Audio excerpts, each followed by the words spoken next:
हम रिवीजन करने वाले हैं भारत का भूगोल। इसमें पहले समझ लेते हैं आद्यकल्प में क्या आएगा। आद्य महाकल्प होगा जो, उसमें आर्कियन और धारवाड़ का क्रम की चट्टानें आएंगी। अर्ध महाकल्प, तो अर्ध महाकल्प या पूरा कैम्बियम है तो उसमें आर्यन और धारवाड़ क्रम की चट्टान। फिर पुराण जो महाकल्प है उसमें आएंगी कुड़प्पा और विंध्य क्रम की चट्टान। फिर द्रविड़ियन महाकल्प है, इसमें कैम्बियन युग कहते हैं। और फिर आर महाकल्प है, इसमें गोंडवाना, दक्कन और टर्शियरी क्रम की चट्टानें आएंगी। इस तरह से इसको एक बार फिर रिवीजन कर लेंगे। पहले पढ़ते हैं भारत का भूगोल सामान्य परिचय।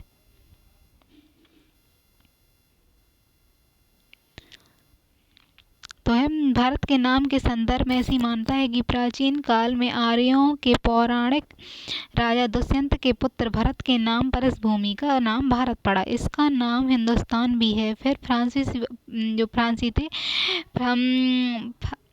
फारसवादियों ने इसे फारसी को, जो फारसी थे, फारसी आए थे जो, वो फारस के लोग उस को हा कहते थे, अतः उन्हें सिंधु को हिंदू कहा और उन्होंने हिंदुस्तान नाम दिया। फिर यूनान और रोमवासी सिंधु को इंडस कहते थे और उन्होंने पूर्व इसकी भूमि जो थी उसको इंडिया कहते थे, अतः इंडिया का नाम यूनानियों की देन है। वर्तमान में इसे हिंदी में भारत, अंग्रेजी में इंडिया कहते हैं।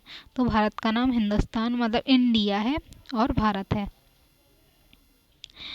अब है आकार और विस्तार कितना है। तो भारत 8 डिग्री 4 उत्तरी अक्षांश से 37 डिग्री 6 उत्तरी अक्षांश यानी नीचे से ऊपर की जो है अक्षांश उत्तरी अक्षांश में पाया जाता है। फिर 68 डिग्री 7 पूर्वी देशांतर से 97 डिग्री 25 पूर्वी देशांतर तक फैला हुआ है। भारत की मुख्य भूमि से दूर बंगाल की खाड़ी में स्थित केंद्र शासित प्रदेश है। तो मुख्य भूमि से अलग दूर बंगाल की खाड़ी में केंद्र शासित प्रदेश अंडमान निकोबार द्वीप समूह है, जो 6 डिग्री 4 से अक्षांश से ऊपर 14 डिग्री उत्तरी अक्षांश तक और 92 पूर्वी देशांतर से 94 पूर्वी देशांतर के मध्य स्थित है। ये भारत का दक्षिणतम बिंदु इंदिरा पॉइंट है, ग्रेट निकोबार द्वीप समूह में स्थित है। तो सबसे दक्षिण इंदिरा पॉइंट है।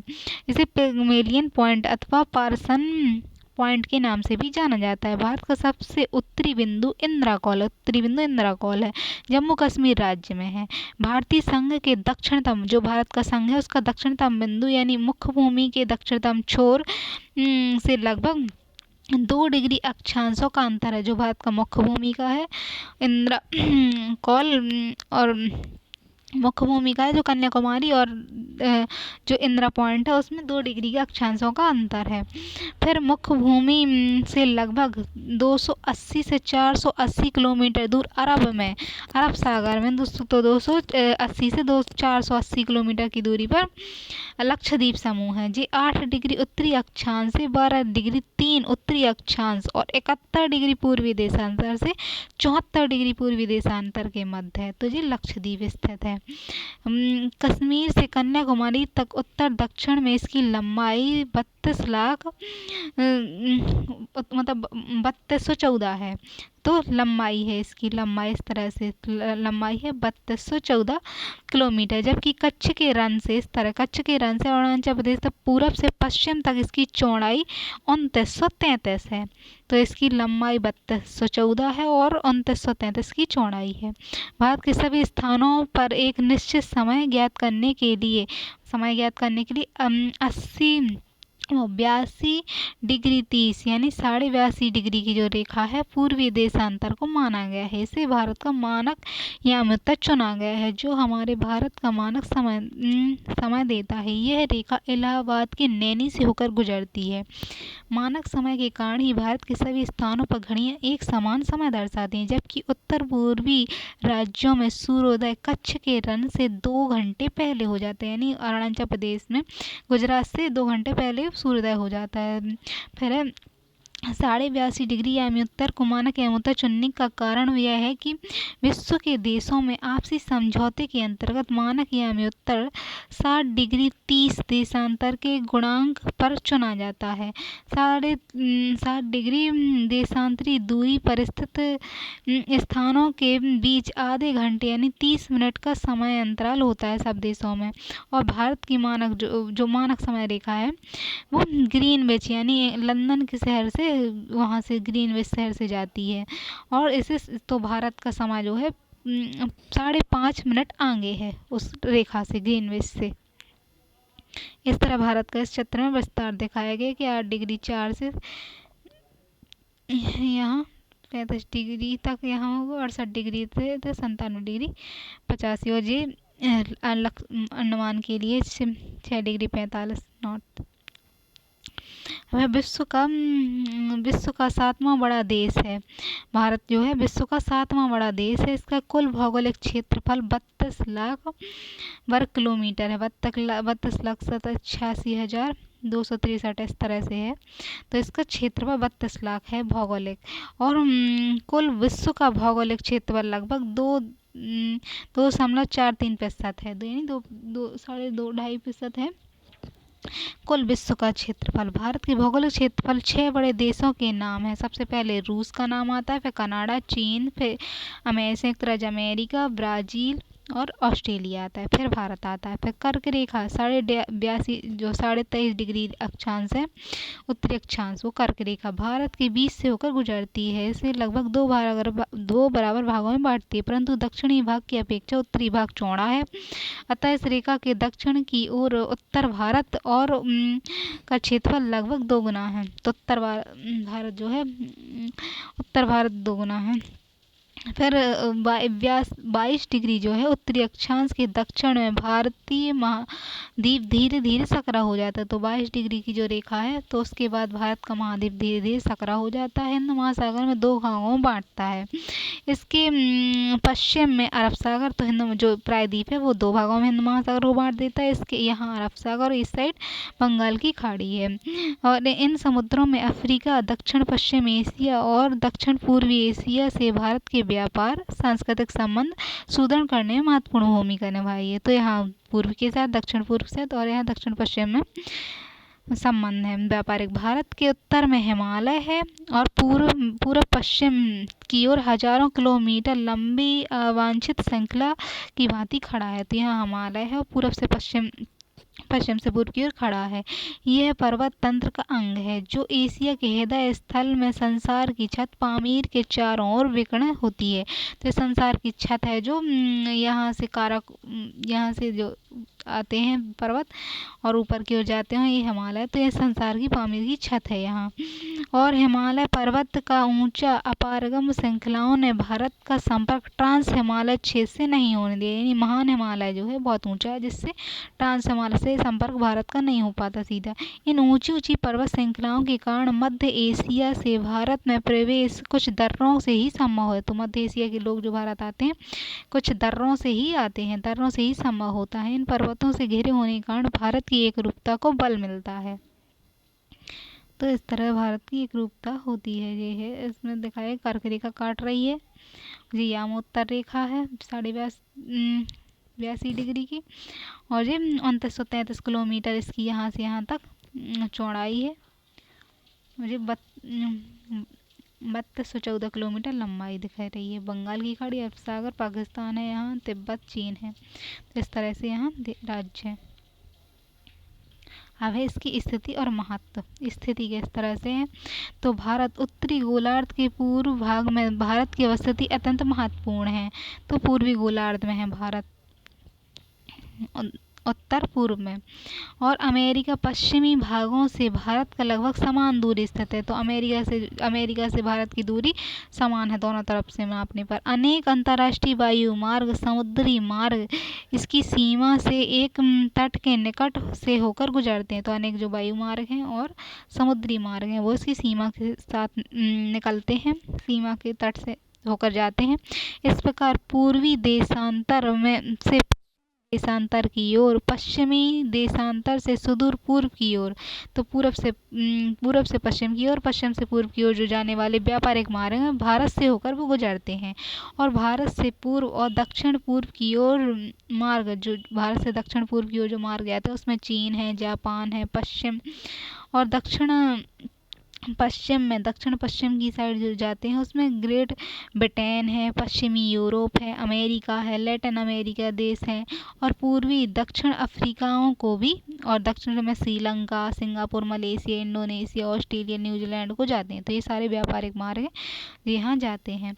फिर सुएज नहर के निर्माण ने भारत के अवस्थिति को और महत्व को और बढ़ा दिया है, क्योंकि इसके द्वारा पश्चिमी यूरोप और भारत के पश्चिम तट के बंदरगाहों के बीच लगभग 4800 किलोमीटर की दूरी कम हो गई है। तो पहले 4800 किलोमीटर की दूरी थी, सुएज नहर के कारण अब कम हो गई। और सुएज नहर से पूर्व मलक्का जल संयोजन के आरंभ होने से लगभग सभी जलयान भारत से हो गए। तो मलक्का जल संधि इस साइड चालू हो गई, तो उसके कारण भी अब सब जहाज भारत से हो जाते हैं। इससे दक्षिण एशिया में भारत की स्थिति महत्वपूर्ण स्पष्ट दिखाई देती है।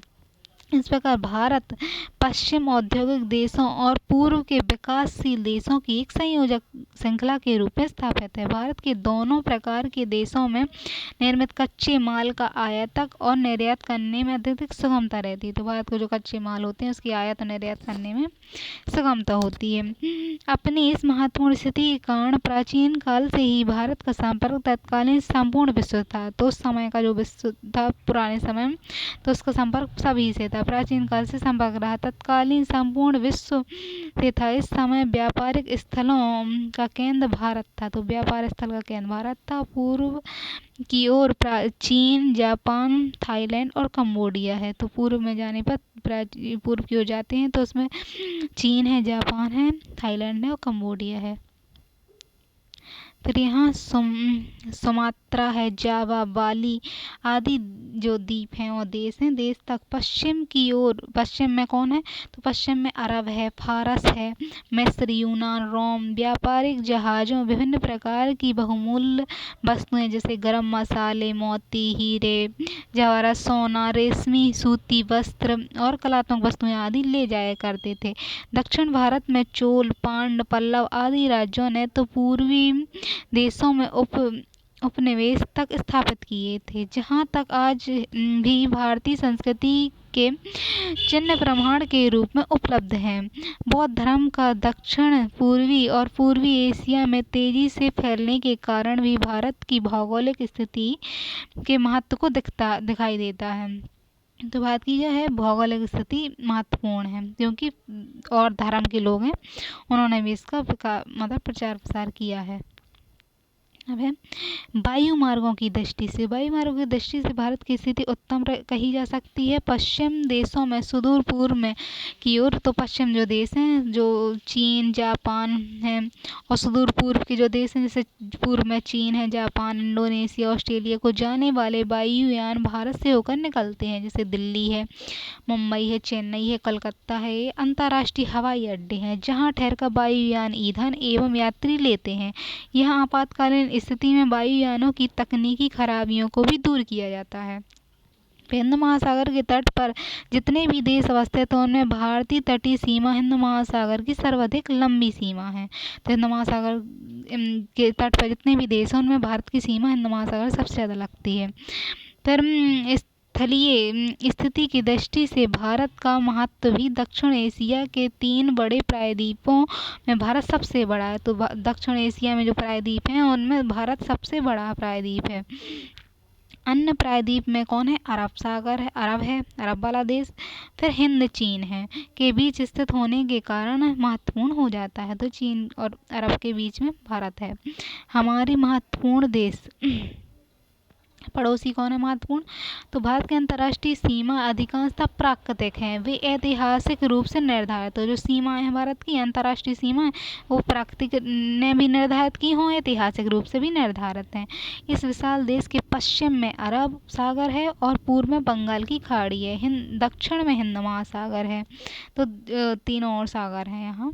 उत्तर पूर्व, और जो पूर्व है उत्तर पूर्व की सीमाओं में हिमालय है, उसकी श्रृंखला निर्धारित करता है। इस तरह भारत की सीमा निर्धारित होती है। भारत की मुख्य भूमि के अतिरिक्त बंगाल की खाड़ी में अंडमान निकोबार द्वीप समूह और अरब सागर में लक्षद्वीप समूह स्थित हैं, जो भूमि से समुद्र द्वारा अलग किए जाते हैं। तो यहाँ लक्षद्वीप है, यहाँ अंडमान निकोबार द्वीप समूह है, फिर यहाँ हिंद महासागर है, यहाँ अरब सागर है, इस तरह से हैं, और हिमालय है। तो इसकी सीमा निर्धारित कर देते हैं।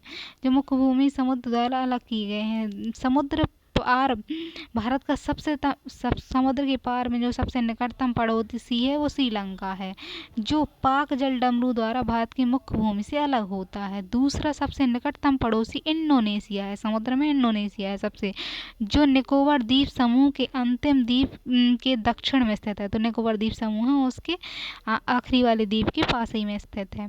भारत के पूर्व में बंगाल है, म्यांमार है, लाओस, कंबोडिया, वियतनाम और थाईलैंड, इंडोनेशिया, वियतनाम आदि देश स्थित हैं।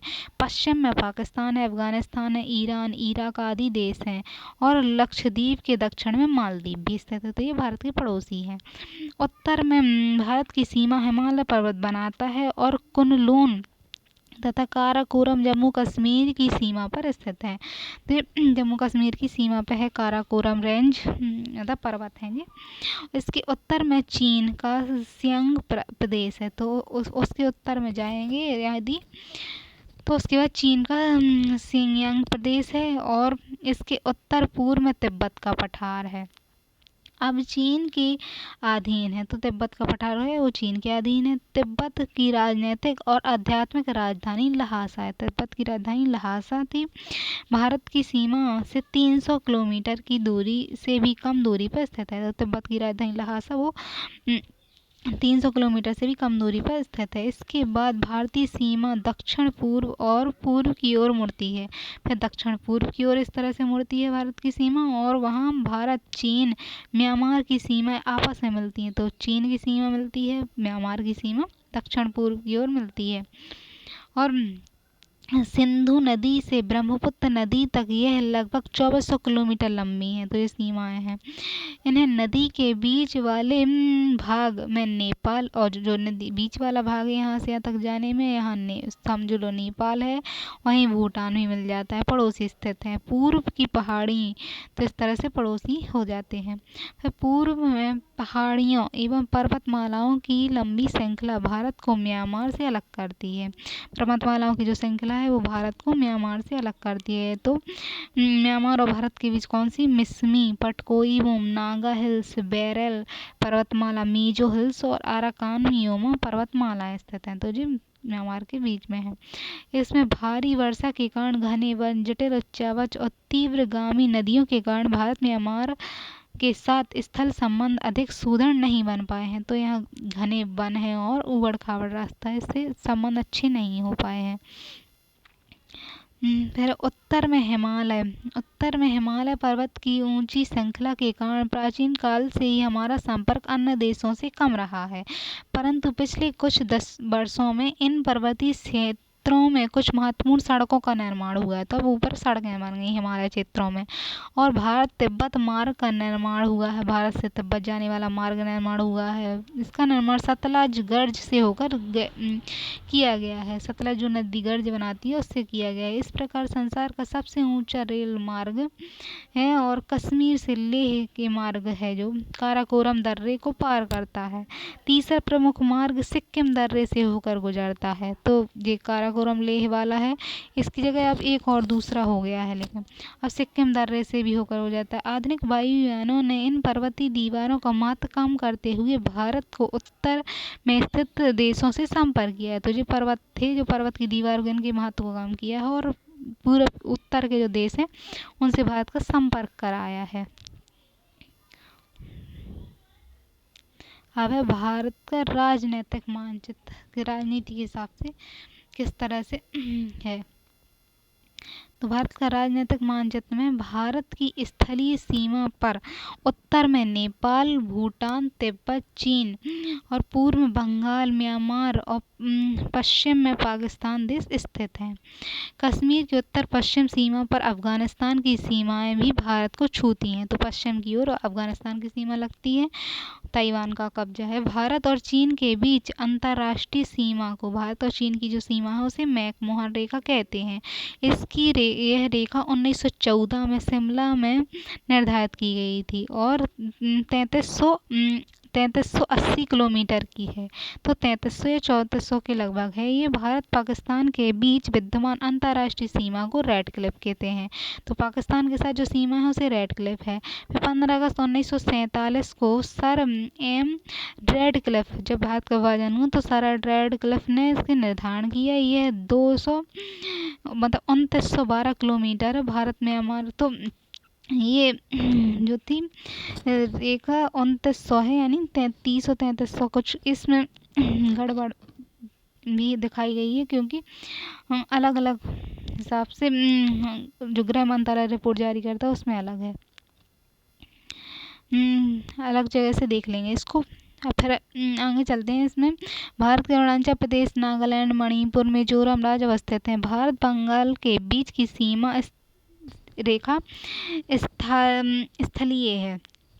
बांग्लादेश के जो साथ सीमा लगती है वो स्थलीय है और विशेष समझौतों द्वारा सुनिश्चित है। यह सीमा 4000 किलोमीटर की, हाँ तो 4000 किलोमीटर की तो जरूर है। भारत नेपाल के बीच हिमालय की पर्वतमाला श्रृंखला प्राकृतिक सीमा रेखा बनाती है। तो नेपाल के साथ हिमालय की जो सीमा है वो प्राकृतिक सीमा है। यह सीमा 1690 किलोमीटर है और भूटान के साथ 5887 किलो लंबाई दिखाई गई है इसमें। अफगानिस्तान ये डुरंड रेखा से अलग होता है और सर डूरैंड द्वारा निर्धारित की गई थी। अब यह रेखा अफगानिस्तान और पाकिस्तान के बीच में है, क्योंकि भारत की सीमा से नहीं लगती है। दक्षिण में श्रीलंका है। तो श्रीलंका पाक जल संधि और मन्नार की खाड़ी द्वारा अलग होता है। इस प्रकार भारत की कुल स्थलीय सीमा जो है, स्थल की सीमा 15,200 किलोमीटर है और समुद्री किनारों की कुल लंबाई जो है, समुद्र के किनारों की लंबाई अब 11,000 हो गई है। उसकी जो रेखा अभी आई है जो नई रिपोर्ट, उसमें अब पहले जो 6,100 किलोमीटर थी और जो द्वीपों के साथ मिलकर 7,500 हो जाती थी, लेकिन अब नहीं है, वो 11,000 के आसपास है। स्पष्ट है कि भारत की विशाल सीमाओं ने देशों को एशिया के अन्य भागों से अलग एक निश्चित रूप प्रदान कर एक महत्वपूर्ण भौगोलिक इकाई बनाया है। उत्तर में 3 और पर्वत श्रृंखलाओं के लगभग एशिया महाद्वीप की स्थिति प्रभाव है। फिर मध्य और पश्चिम एशिया के अन्य देशों से होने वाली राजनीतिक उथल पुथल का भारत पर नग्न प्रभाव पड़ता है। भारत को एक विशिष्ट भौगोलिक राजनीतिक इकाई के रूप में स्थापित करता है। तो भारत की स्थिति थी। अब भारत की भौगोलिक विशेषताएं क्या हैं? भारत जैसे विशाल देश में निर्जाति, धार्मिक, भाषा, सामाजिक, सांस्कृतिक, ऐतिहासिक पृष्ठभूमि में अत्यधिक क्षेत्रीय विविधताएं हैं। तो भारत में निर्जातीयता भी है, धर्म है, भाषा है, समाज, संस्कृति, इस टाइप की बहुत सारी विशेषताएं हैं भारत में, विविधताएं हैं। और भारत एक अखंड राज्य संघ के रूप में स्थित है। इसकी भौगोलिक संरचना भी ऐसी ही है जो चारों तरफ से संगठित रूप प्रदान करती है। तो भौगोलिक संरचना भी इसकी ऐसी है कि जो इन्हें एक रूप, मतलब संगठन के रूप में प्रदान करती है। तो भौगोलिक लक्षण क्या है? तो देश का बड़ा आकार है, मतलब इसकी विशेषताओं में कैसा है कि देश का बड़ा आकार है। भारत कुल क्षेत्रफल 32,87,263 वर्ग किलोमीटर है, जो रूस, कनाडा, चीन, अमेरिका, ब्राज़ील, ऑस्ट्रेलिया के बाद 7वां सबसे बड़ा देश है। विश्व में 2.43% क्षेत्रफल पर फैला हुआ है। विश्व की 2.5% मतलब फैला हुआ है। देश में देश में विश्व की जो है 17.19% जनसंख्या 2011 के अनुसार निवास करती है, जनसंख्या निवास करती है यहाँ। इतने बड़े आकार के कारण इस देश में प्राकृतिक और मानवीय विविधता बड़े पैमाने पर है। तो प्राकृतिक विविधता है और मानव की विविधता है। फिर स्थलीय विविधता, स्थलीय विविधता किस तरह से, तो भारत के उत्तर में हिमालय पर्वत स्थित है जिसकी चोटियां सदा बर्फ से ढकी रहती हैं। ध्रुवीय इलाकों को छोड़कर सबसे अधिक हिमनदियां हिमालय में स्थित पाई जाती हैं। ये हिम नदियां उत्तर भारत की पूर्ण प्रमुख नदियों को पूरे वर्ष जल प्रदान करती हैं। तो ये हिमानियां हैं जो वो पूरे वर्ष नदियों को जल देती हैं, जिससे ये नदियां सदैव प्रवाहित होती रहती है, जैसे गंगा, यमुना, सिंधु, झेलम, गंडक। तो ये नदियां हमेशा बहती रहती हैं। उत्तरी भारत में विशाल मैदान है। पश्चिम में सिंधु नदी से लेकर पूर्व में ब्रह्मपुत्र नदी तक फैला हुआ है। तो भारत का विशाल मैदान है जिसकी उपज मिट्टी घनी है, जनसंख्या का पोषण करती है। तो विशाल जनसंख्या की मिट्टी पोषण करती है। फिर उत्तर विशाल मैदान के दक्षिण में प्रायद्वीप है। प्रायद्वीप छोटे छोटे पठार हैं। पश्चिम घाट है, पूर्वी घाट है और पश्चिम पूर्वी सीमाएं निर्धारित करती हैं इस तरह से। फिर विंध्याचल पर्वतमाला है जो भारत का मुख्य सांस्कृतिक विभाजक है। इसके उत्तर में जो संस्कृति है उसे आर्य है और दक्षिण वाले को द्रविड़ संस्कृति कहते हैं। फिर जलवायु संबंधी विविधता है, तो मौसम ऋतु में लय भारत की जलवायु विविधता है। कभी तो साल में कुछ महीने और कई दिनों तक लगातार वर्षा होती है और कभी बिल्कुल भी नहीं। पवनें समुद्र की ओर से चलती हैं तो कभी स्थल की ओर से। इस तरह जलवायु मानसूनी बना देती हैं। तो भारत में यही है कि कुछ महीने तक कई दिनों तक लगातार वर्षा होती है, कुछ बिल्कुल नहीं होती। कभी पवनें स्थल से समुद्र जाती हैं, कभी समुद्र से स्थल पे आती हैं, इस तरह से है।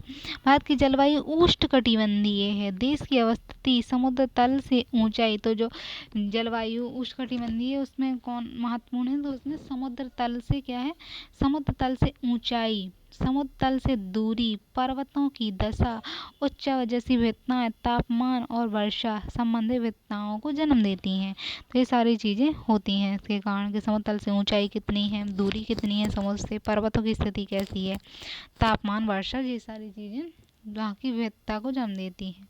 फिर अफवाह विविधता, अफवाह तंत्र है, तो उत्तर भारत में बहने वाली नदियाँ हिमालय से होकर आती हैं जो हिम आच्छादित प्रदेशों से निकलती हैं और इनमें वर्ष भर जल प्रवाहित होता रहता है। इसके विपरीत प्रायद्वीप भारत में हिम रहित क्षेत्रों से निकलती हैं जो जल की आपूर्ति के लिए केवल वर्षा पर निर्भर होती हैं। इसीलिए घाटियों में जल प्रवाह मौसम होने के साथ साथ अनिश्चित भी है, यानी जरूरी नहीं है कि पूरे साल बहें। फिर भारतीय नदियों में जल प्रवाह मौसमी और अनिश्चित अनियमित होने के कारण देश में सूखा और बाढ़ की समस्या पैदा होती है। अतिवृष्टि होने पर बाढ़ और अनावृष्टि होने पर सूखे की स्थिति उत्पन्न हो जाती है। कई बार तो एक ही समय में भारत के एक भाग में सूखे की मार झेल रहे होते हैं और दूसरे भाग में बाढ़ के कारण धन की क्षति होती है। तो इस तरह विविधता बनी रहती है भारत में।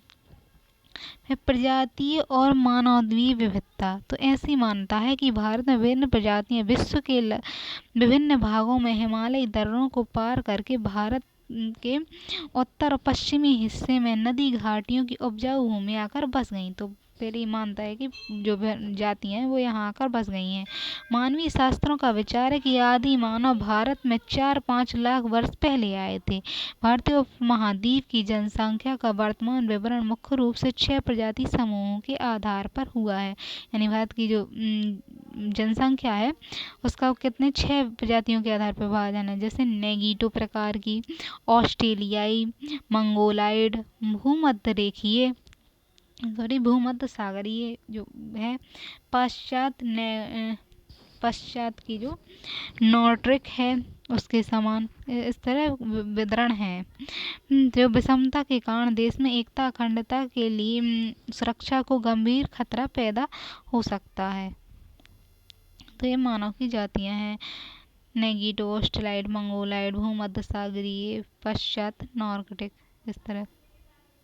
फिर अनुसूचित जाति जनजाति में बटा है देश। तो यदि लोगों आदिम लोग हैं, अनुसूचित जाति कौन सी है, तो अनुसूचित जाति जो है आदिम लोग हैं जो पहले प्रायद्वीपीय भारत में आकर बसे थे। अनुसूचित जाति जनजाति जंगलों, दुर्गम स्थानों और समूहों के रूप में रहती हैं। ये भारत की मूल निवासी मानी जाती हैं। तो जंगलों में रहती हैं, दुर्गम क्षेत्रों में और मूल निवासी मानी जाती हैं। सामाजिक, सांस्कृतिक, आर्थिक संरचना विशेष जनसंख्या में भिन्न होती हैं। तो इनकी आर्थिक, सामाजिक संरचना है जो वो शेष जनसंख्या से भिन्न होती है। पिछले कुछ दशकों में इनकी संख्या में काफ़ी वृद्धि हुई। तो इन अनुसूचित जनजाति है जो उनकी संख्या में वृद्धि हुई है। इसके कारण की संख्या में प्राकृतिक वृद्धि और अन्य जातियों को जनजाति की सूची में शामिल करना है। तो इसका कारण क्या है कि अन्य जाति हैं जो उन्हें इस सूची में शामिल किया गया है। संघ सरकार के मूल संविधान में सुरक्षा और आवश्यकताओं को देखते हुए अध्ययन को सुरक्षा देने के लिए अलग से क्या किया है, अलग से विचार बनाए गए हैं जो इस क्षेत्र के प्रशासन, आर्थिक, सामाजिक, राजनीतिक स्थिति को ध्यान में रखकर बनाए गए हैं। इस प्रकार की आर्थिक स्थिति को सुधारने के लिए, उचित देखभाल के लिए संघीय शासन प्रणाली ने सर्वाधिक अनुकूल प्रतीत होती है। तो संघ शासन प्रणाली बनाई गई है वो इनकी सुरक्षा के लिए अनुकूल है। अनुसूचित जातियाँ, वो अनुसूचित जनजातियाँ थी, अनुसूचित जनजातियाँ थी। अब है अनुसूचित जातियाँ। तो अनुसूचित जातियाँ जो है भारत की जाति व्यवस्था में इसको सबसे नीचे रखा गया है। अनुसूचित जाति को नीचे रखा गया है। इस समय देश में लगभग 542 अनुसूचित जातियाँ हैं। 2001 की जनगणना के अनुसार 16 करोड़ हैं और देश की कुल आबादी का 16% है। तो 16 करोड़ है, देश की आबादी का 16% है। इसका अधिकांश संकेंद्रण कहाँ रहती हैं, तो ये सतलज गंगा के मैदानों में है। मैदानों पर उपजाऊ मिट्टी और उपयुक्त जलवायु के कारण कृषि श्रमिक के रूप में रोजगार मिल जाता है ना, तो वहाँ रहती हैं। मणिपुर,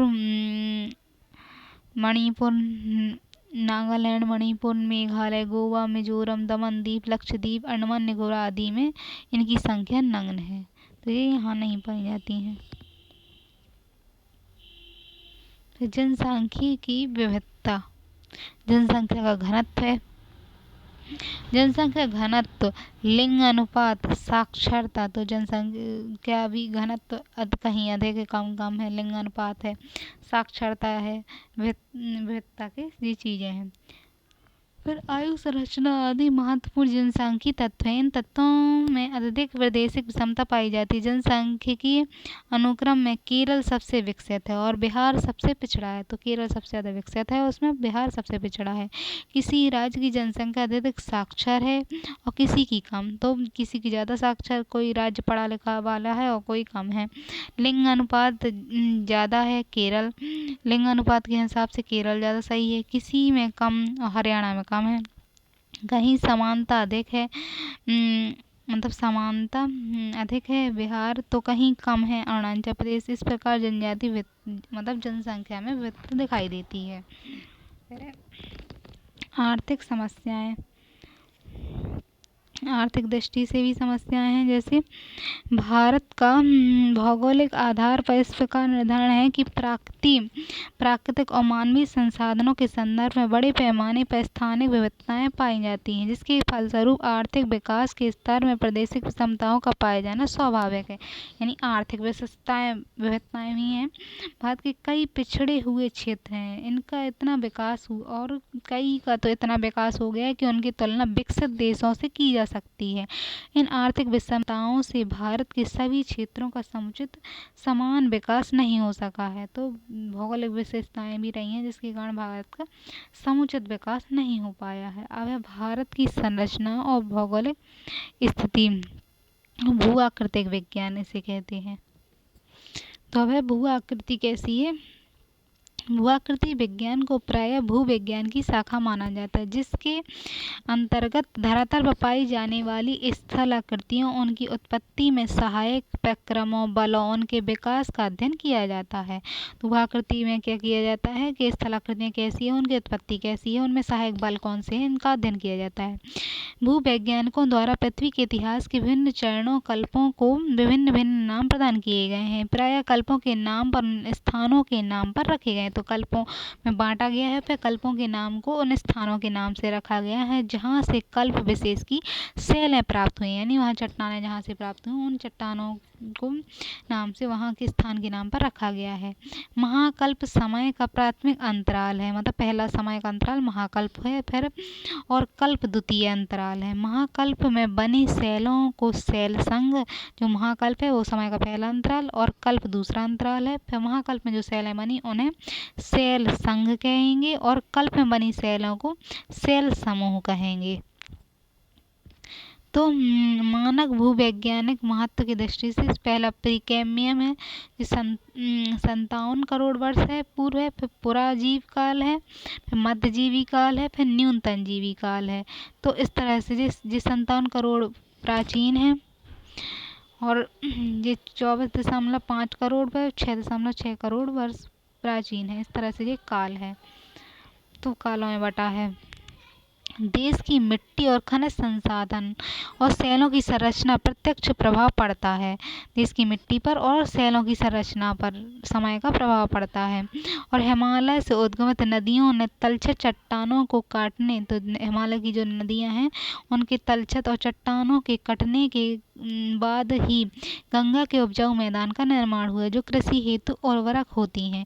इसके विपरीत प्राचीन चट्टानों की भूमि से निर्मित मिट्टी में उर्वरकता कम होती है। तो प्राचीन जो चट्टानें हैं उनसे जो मिट्टी है उनकी उर्वरकता नहीं होती, उनमें तो उर्वरकता उनमें कम होती है। खनिज पदार्थ प्रचुर मात्रा में पाए जाते हैं। उदाहरण के लिए प्राचीन आर्कियन चट्टानों लौह एवं सोने के भंडार हेतु सर्वोत्तम है। तो जो आर्कियन चट्टान है, तो आर्कियन चट्टान लोहे के भंडार और सोने के भंडार हेतु सर्वोच्च है। आर्कियन चट्टान लोहा और सोने के भंडार हैं। इस तरह कार्बोनिफेरस युग की चट्टानों में कोयले की मात्रा बहुत मात्रा में पाई जाती है। तो कार्बोनिफेरस है, तो कार्बोनिफेरस युग है, उसमें कोयले की मात्रा बहुत अधिक मात्रा में पाई जाती है।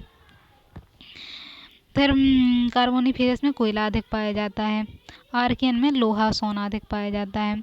इस तरह सागरों के निक्षेपण द्वारा निर्मित चट्टानों में खनिज तेल, तो सागरों के निक्षेप से बनी चट्टानें हैं उनमें खनिज तेल के भंडार होने की संभावना होती है। भारत में ओमकारेश्वर, खंबात में इस प्रकार की चट्टानें मिलती हैं जहाँ तेल के भंडार है। तो ओमकारेश्वर में है, खंबात में है, जहाँ पेट्रोलियम की प्राप्ति होती है। इस प्रकार चट्टानों के अध्ययन से विभिन्न प्रकार के खनिज और मिट्टियों की जानकारी प्राप्त होती है। अब है भारत की भूवैज्ञानिक कल्प और भौतिक रूप से जो भूवैज्ञानिक कल्पों को बांटा है उसमें GSI सर्टी हॉडलैंड ने भारत के भूवैज्ञानिक कल्पों को 4 भागों में विभाजित किया है। आद्य महाकल्प, पुराण महाकल्प, द्रविड़ियन महाकल्प और आर्य महाकल्प। तो आर्य महाकल्प है, पुराण है, फिर द्रविड़ियन है और आर्य महाकल्प है। तो ये सारे चारों कल्पों को देखना है। उल्लेखनीय है कि भारतीय उपमहाद्वीप का वर्तमान स्वरूप विशाल शैल समूह के संगठन का परिणाम है। तो जो शैल समूह है भारतीय बना था मतलब कल्प काल में, महाकाल पहला था, दूसरा समय था कल्पकाल, तो दूसरे समय का जो कल्पकाल है उसमें जो शैल समूह बने उनका संगठन का परिणाम है भारत का उपमहाद्वीप, भारतीय उपमहाद्वीप, जिसके अंतर्गत भारत को स्थूल रूप से 3 भूवैज्ञानिक इकाइयों में विभाजित किया जाता है। तो भारत प्रायद्वीप बना है, भारत में हिमालय है और सिंधु गंगा का मैदान जो जलोढ़ के निक्षेप है। हिमालय जो है अवसाद शैलों से बना है और पठार है प्राचीन सबसे पुरानी शैलें हैं, ये प्रायद्वीप बना है। अब चट्टानों एवं उनका वर्गीकरण किस तरह है। तो भारत की सतह पर ठोस पिंड के रूप में दिखाई देने वाले किसी भी प्राकृतिक निक्षेप को चट्टान कहते हैं। तो भारत के पर जो बना है तो सबसे निक्षेप है, तो निक्षेपों को चट्टान कहा जाता है। इसका निर्माण 2 प्रकार से होता है। तो पहला है पृथ्वी की आंतरिक शक्ति के कारण बनता है। कि आंतरिक शक्ति कैसी है, तो आंतरिक शक्ति के कारण दूसरा है चट्टानों के रूपांतर या विखंडन से पुनः बन जाने के कारण। तो चट्टानें जो है उनके रूपांतरण हो जाता है उन चट्टानों का और चट्टानें बिखर जाती हैं, तो इनके कारण होता है। विद्वानों द्वारा भारतीय चट्टानों को मुख्यतः 4 वर्गों में विभाजित किया गया है। तो 4 वर्गों में भारत की जो चट्टानें हैं वो बनी हैं। आर्कियन समूह की चट्टानें, पहली है आर्कियन समूह की चट्टानें। आर्कियन क्रम की चट्टानें हैं। इस प्रकार की चट्टानें अन्य चट्टानों के लिए आधार का निर्माण करती हैं, यानी अन्य चट्टानों के बनने के लिए आधार का निर्माण करती हैं। इन चट्टानों का निर्माण पृथ्वी की ठंडा होने से हुआ, यानी पृथ्वी जब ठंडी हुई तब बनी है आर्कियन क्रम की चट्टानें। इसमें gneiss, granite, schist, marble, quartz, dolomite, phyllite आदि चट्टानों के प्रकार हैं। तो नीस है, ग्रेनाइट है, सिस्ट है, मार्बल है और क्वार्ट्ज, डोलोमाइट, फिलाइट ये चट्टानें हैं। ये भारत में पाए जाने वाला प्राचीनतम चट्टान का समूह है जो प्रायद्वीप के 2/3 भाग को घेरे है। तो प्रायद्वीप जो है उसके वो 2/3 भाग को घेरे हुए है, यही चट्टान है 2/3 भाग को। अरावली, धारवाड़, जब से पृथ्वी का जन्म यानी मानव का अस्तित्व हुआ पृथ्वी, तब से आर्कियन क्रम की चट्टानें पाई जाती है। तो कहाँ, अरावली में, वह अरावली और धारवाड़ में पाई जाती हैं। और इस चट्टानों का इतना अधिक रूपांतरण हो चुका है, इनका मूल रूप पहचानना संभव नहीं है। लगभग 1,87,500 वर्ग किलोमीटर क्षेत्र में फैली हैं। तो 1,87,000 वर्ग किलोमीटर में फैली हुई हैं। इनका विस्तार मुख्य रूप से कहाँ है, तो इनका विस्तार है कर्नाटक में, आंध्र प्रदेश में, तमिलनाडु में, उड़ीसा, झारखंड, राजस्थान के दक्षिण पूर्व में। तो राजस्थान के इलाकों में पाया जाता है और ये कर्नाटक, आंध्र प्रदेश, तमिलनाडु, उड़ीसा क्षेत्र है। फिर हिमालय की मध्यवर्ती श्रेणियों में भी इसी से निर्मित है। तो हिमालय की जो बीच वाली श्रेणी है, मध्यवर्ती श्रेणी, उसमें भी ये है। तो आर्कियन क्रम की चट्टानों में जीवाश्म का सर्वाधिक अभाव, यानी जीवाश्म का अभाव है। आर्कियन क्रम में जीवाश्म वहाँ नहीं है। ये रवेदार होती हैं, तो रवेदार भी होती हैं। इन चट्टानों में लोहा, तांबा, मैग्नीशियम, अभ्रक, तो कौन कौन पाया जाता है, लोहा, मैग्नीशियम, तांबा, अभ्रक, सीसा, जस्ता, चांदी, सोना भी इसमें पाया जाता है। शुरुआत की चट्टानें हैं, ये खनिज पाए जाते हैं। आंतरिक शक्तियों का काफ़ी महत्व इन चट्टानों पर देखने को मिलता है। प्रायद्वीपीय भारत में आद्यकल्प की 3 पूर्ण परिभाषाएं मिलती हैं। आजकल की जो चट्टानें उनमें 3 पूर्ण परिभाषा हैं कि बंगाल में है, बुंदेलखंड में है और नीलगिरी में है। तो बंगाल नाइट्स, बुंदेलखंड नाइट्स और नीलगिरी नाइट्स। तो इसमें बंगाल वाले में है पूर्वी घाट, बंगाल में पूर्वी घाट में उड़ीसा, झारखंड के मानभूम, हजारीबाग जिलों में, आंध्र के नल्लौर में। तो पूर्वी घाट में है उड़ीसा में और झारखंड के मानभूम क्षेत्र में है। और फिर हजारीबाग जिले में है, जो झारखंड में है। आंध्र प्रदेश के नल्लौर में है, तमिलनाडु के सेलम में है, सोन घाटी में है, मेघालय पठार में है। तो ऐसे चट्टानें हैं। बुंदेलखंड में कहाँ है, तो बुंदेलखंड मध्य प्रदेश में है, बघेलखंड में है, महाराष्ट्र, राजस्थान, तमिलनाडु में है। फिर नीलगिरी, तो नीले भूरे रंग का मध्यम सघन दोनों से निर्मित है। तमिलनाडु के दक्षिण में पालनी, सिवरॉय, तो नीलगिरी कहाँ है, तो पालनी, सिवरॉय, नीलगिरी। और आंध्र प्रदेश के नल्लौर, उड़ीसा के बालसोर, कर्नाटक, केरल, मालाबार, झारखंड, छत्तीसगढ़ और अरावली में विस्तृत हैं ये चट्टानें। अब दूसरे प्रकार की हैं धारवाड़ क्रम की चट्टानें। धारवाड़, कर्नाटक के धारवाड़ जनपद के नाम से इन चट्टानों को धारवाड़ चट्टान कहा जाता है। तो कर्नाटक का धारवाड़ है, उसके नाम पर इनका नाम रखा गया है। इन समूहों की चट्टानों का निर्माण आर्कियन चट्टानों के रूपांतरण से हुआ। तो आर्कियन क्रम की चट्टानें रूपांतरित होने से हुआ है। ये कायांतरित रूप से मिलती हैं और जीवाश्मों का अभाव, तो यहाँ भी जीवाश्म नहीं है, जीवाश्मों का अभाव होता है। ये चट्टानें कर्नाटक, मध्य प्रदेश, झारखंड, मेघालय, राजस्थान में में फैली हूँ। उत्तरी हिमालय में भी पाई जाती है, उत्तरी हिमालय में भी मिलती हैं। इनमें क्या है, सिस्ट,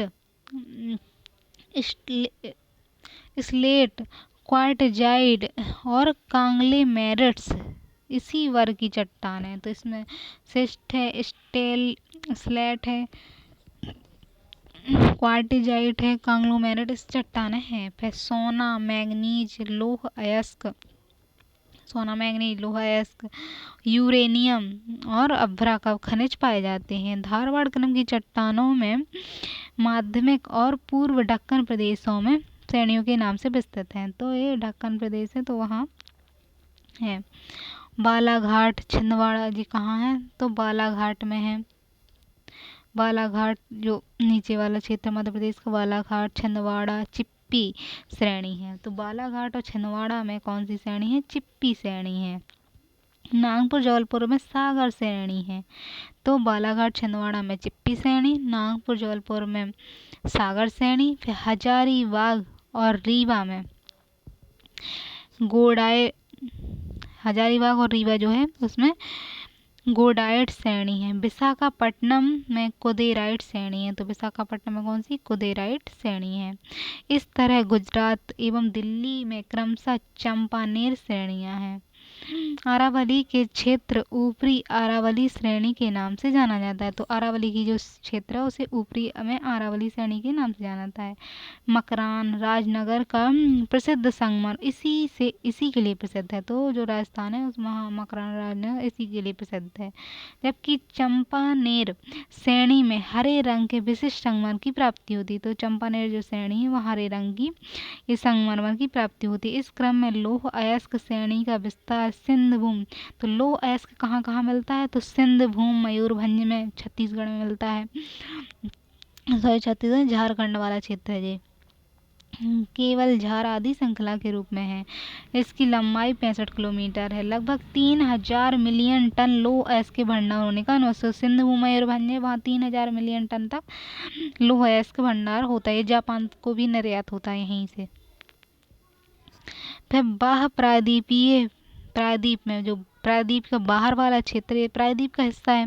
बाह्य प्रायद्वीप में कहाँ मिलता है, तो मेघालय के पठार में, पश्चिमी हिमालय में, इन निचली घाटियों में पाया जाता है। बाह्य प्रायद्वीपीय धारवाड़ क्रम की चट्टानों में विभिन्न स्थानों पर श्रेणियों के नाम से जाना जाता है। तो जो बाह्य क्षेत्र है तो विभिन्न स्थानों पर अलग अलग श्रेणियों के नाम से, जैसे शिवालिक श्रेणी के नाम से मेघालय में जाना जाएगा। कश्मीर में जो है, कश्मीर में वहाँ साखलाना श्रेणी के नाम से जाना जाएगा। हिमाचल प्रदेश में स्पीति घाटी में है। तो स्पीति घाटी में बेक्ता, गढ़वाल और जैसर गढ़वाल जैसा श्रेणियों के नाम से हिमाचल प्रदेश में इस तरह जाना जाएगा। तो प्रायद्वीप और बाह्य प्रायद्वीप की धारवाड़ चट्टानों की संरचना काफ़ी भिन्न प्रकार की होती है। तो प्रायद्वीप में जो है, प्रायद्वीप के बाहर उनमें संरचना में भिन्नता है। प्रायद्वीप चट्टानों का रूपांतरण बाह्य प्रायद्वीप चट्टानों की अपेक्षा अधिक है। तो प्रायद्वीप की चट्टानें हैं उनका अधिक रूपांतरण हुआ है। इसी कारण इसमें खनिज पदार्थ अधिक मात्रा में पाए जाते हैं। तो प्रायद्वीप के अंदर चट्टान उनमें खनिज अधिक मात्रा में पाए जाते हैं और अधिक मात्रा में प्राप्त होते हैं। कहीं कहीं ये चट्टानें एक साथ काफ़ी दूर के क्षेत्रों में व्याप्त मिलती हैं, जिसके विपरीत बाह्य प्रायद्वीप में धारवाड़ क्रम की चट्टानें अधिकतर गहरी गर्तों में, घाटियों में मिलती हैं। तो बाह्य प्रायद्वीप है जो बाह्य प्रायद्वीप में कहाँ मिलती हैं, गर्तों में, घाटियों में मिलती हैं। कहीं कहीं ऊंचे स्थान हैं, जिसके पीछे की वजह यह है कि इन प्रदेशों में धरातल निर्माण के बाद ऊपर उठ गए हैं। तो ऊपरी क्षेत्र में मिलती हैं यानी वो धरातल निर्माण के ऊपर उठ गए होंगे। इस प्रकार जमाव नहीं हो पाया, यही कहीं कहीं आदि जमा हुआ है, तो यह सही रूप में नहीं हुआ है। तो इस तरह धारवाड़ मिलती हैं। इनका महत्व क्या है धारवाड़ क्रम की चट्टानों का, तो भारत में पाई जाने वाली समस्त चट्टानों में आर्थिक दृष्टि सबसे अधिक महत्वपूर्ण है। इन चट्टानों से देश में उपलब्ध लगभग सभी धातुएं इन्हीं चट्टानों की देन है। तो जो धातुएं मिलती हैं सबसे ज़्यादा वो धारवाड़ चट्टानों की देन है। ये धातुएं जैसे सोना है, तांबा, मैग्नीशियम, जस्ता, क्रोमियम आदि। इसके अलावा कई खनिज पदार्थ इन चट्टानों से प्राप्त होते हैं। सीसा, अभ्रक, ग्रेनाइट, संगमरमर आदि सोना मुख्य रूप से है। फिर कर्नाटक के कोलार क्षेत्र में धारवाड़ की श्रेणियाँ मिलती हैं। तो कर्नाटक में कोलार गोल्ड फील्ड है। लोहा मुख्य रूप से, फिर झारखंड, मध्य प्रदेश, उड़ीसा, छत्तीसगढ़, गोवा कोकोनट स्तर मिलते हैं। ये धारवाड़ क्रम की चट्टानें हैं। अब पुराण समूह, ये तीसरा समूह है, पुराण समूह की चट्टानें। तो पुराण समूह पढ़ते हैं। तो इस समय की चट्टानें, जो समय था, इस समूह की चट्टानों की उत्पत्ति मुख्यतः विवर्तनीय हलचलों के कारण धारवाड़ समूह की चट्टानों के रूपांतरण से ही पुराण समूह की चट्टानों की उत्पत्ति हुई। तो धारवाड़ पहले क्रेसीस क्रम की चट्टानें थी, उनके रूपांतरण से धारवाड़ क्रम की चट्टानें बनी। अब धारवाड़ चट्टानें जो हैं उन्हीं के रूपांतरण से ही पुराण समूह की चट्टानों की निर्माण हो रहा है। धारवाड़ चट्टानों की आंतरिक हलचलों की प्रक्रिया से निचले भागों में कोडप्पा क्रम की चट्टानें और ऊपरी भागों में बिंद क्रम की चट्टानों की प्राप्ति हुई है। तो पुराण समूह जो है दो भागों में, मतलब इसकी चट्टान हुई है धारवाड़ से। ऊपरी भाग में बिंद क्रम की चट्टानें हैं और इस धारवाड़ क्रम की आंतरिक हलचलों के निचले भागों में कोडप्पा क्रम की चट्टानें हैं। तो कोडप्पा क्रम की चट्टानें पढ़ लेते हैं पहले। निचले भागों की कोडप्पा क्रम की चट्टानें। इन चट्टानों का निर्माण धारवाड़ क्रम की चट्टानों के बाद एक आंध्र युग के पश्चात हुआ। धारवाड़ युग की चट्टानें समय के साथ धीरे धीरे जलीय क्रियाओं द्वारा कट छट कर समुद्री नदियों के नीची घाटियों में जमा होती हैं। तो धारवाड़ की चट्टानें कटी छटी और नदियों के साथ बहती रहीं और उनका जमा हो गया, फिर आगे चल के तो निचली घाटियों में हो गया और बाद में इन्हें एकांतित निक्षेप ने चट्टानों का रूप, जो निक्षेप बने थे उन निक्षेपों से ये चट्टान बन गई। तो चट्टानों का रूप ग्रहण कर लिया, जिन्हें कोडप्पा क्रम की चट्टानें कहते हैं। आंध्र प्रदेश के कोडप्पा जिले के नाम पर इनका नाम रखा गया है। और कोडप्पा जिले में ये चट्टानें अर्धचंद्राकार रूप में विशाल क्षेत्र में पाई जाती हैं। ये प्राचीन अवसाद शैल हैं। तो कैसी हैं? अवसाद से निर्मित हैं, जिनकी मोटाई 6000 मीटर है। कोडप्पा क्रम की चट्टानों में शैल, स्लेट, क्वार्टाजाइट और चूने की पत्थर आदि प्रमुख रूप से हैं। इन चट्टानों में जीवाश्मों का अभाव, यानी यहाँ जीवाश्म नहीं है, और जबकि इस समय पृथ्वी पर जीवन का आविर्भाव हो चुका था। तो यानी जीवन शुरू हो गया था, लेकिन यहाँ जीवन नहीं है। इन चट्टानों में धात्विक उपस्थिति कम है। तो धातु की उपस्थिति कैसा है? कम धात्विक है। इसका विस्तार लगभग 2200 वर्ग किलोमीटर के क्षेत्र में है। तो कितने में? 22,000 वर्ग किलोमीटर में है। ये चट्टानें मुख्य रूप से अभ्रक आंध्र प्रदेश में है, छत्तीसगढ़, महाराष्ट्र, तमिलनाडु, हिमालय के मध्यवर्ती क्षेत्रों में पाई जाती हैं। आर्थिक दृष्टि से कोडप्पा चट्टानें खनिज की कम प्राप्ति होती है, तो खनिज के लिए कम है ये कोडप्पा क्रम की चट्टानों, इनमें खनिज कम है। परिणाम स्वरूप धारवाड़ चट्टानों से कम महत्व की हैं। इसलिए इन चट्टानों में तांबा, निकल, कोबाल्ट, लोहा, मैग्नीशियम, संगमरमर और एस्बेस्टस, हीरा, चूना पत्थर, बलुआ आदि सीसा खनिज प्राप्त होते हैं और ये निम्न प्रकार की होती हैं।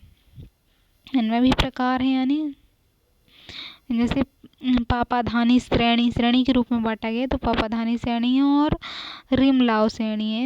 इनमें क्वार्टाज बलुआ पत्थर है, सेल, स्लेट, चूना पत्थर, संगमरमर है, तो ये पाए जाते हैं। फिर रिमलो श्रेणी है जो दिल्ली राजस्थान के क्षेत्र में है। तो इसमें चूना पत्थर, संगमरमर, भवन निर्माण के लिए ईंटें पाई जाती, भवन निर्माण की ईंट बनाई जाती हैं, जो वो वाली चट्टानें इसमें पाई जाती हैं।